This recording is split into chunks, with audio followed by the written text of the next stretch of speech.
नमस्कार मंडळी, आज मी तुमच्यासाठी घेऊन आले बेसन चिला, जे मुलांसाठी खूप पौष्टिक असतं। त्यासाठी आपण घेणार आहोत 1 वाटी बेसन, 1 छोटा कांदा चिरून,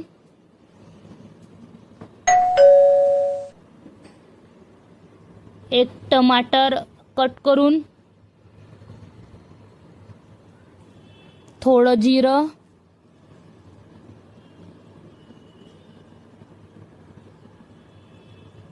थोडंसं तिखट, हळद, मॅगी मसाला,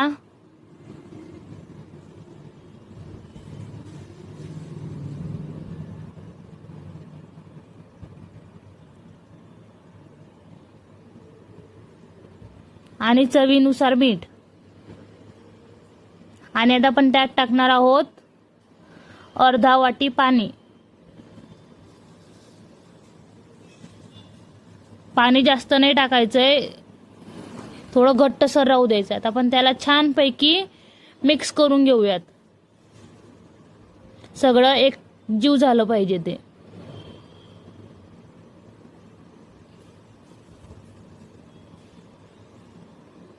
व्हिडिओ आवडल्यास लाईक, शेअर, सबस्क्राईब करा। बघा, आता छानपैकी मिक्स करून झालेला आहे। आता आपण गॅसवर ठेवणार आहोत तवा।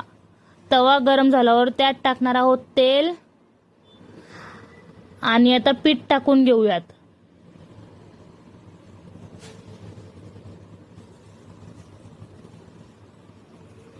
पिठाला चमच्याच्या सहाय्याने गोल असा आकार देऊयात।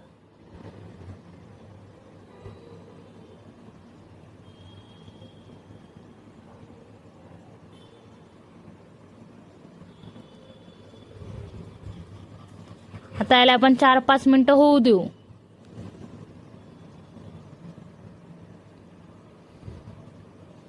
आता वरतून थोडं तेल टाकणार आहोत। आता छानपैकी भाजलं गेलेलं आहे, आपण त्याला चमच्याच्या सहाय्याने पलटून घेऊयात।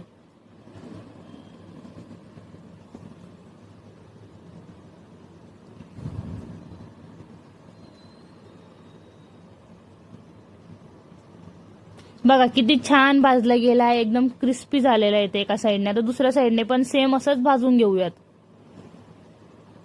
बघा, दुसऱ्या साइडने पण आता झालेलं आहे। तुम्ही बघू शकता किती कुरकुरीत झालेला आहे। हे लहान मुलं पण खूप आवडीने खातात आणि लहान मुलांसाठी खूप पौष्टिक असतं। थँक्यू। व्हिडिओ आवडल्यास लाईक, शेअर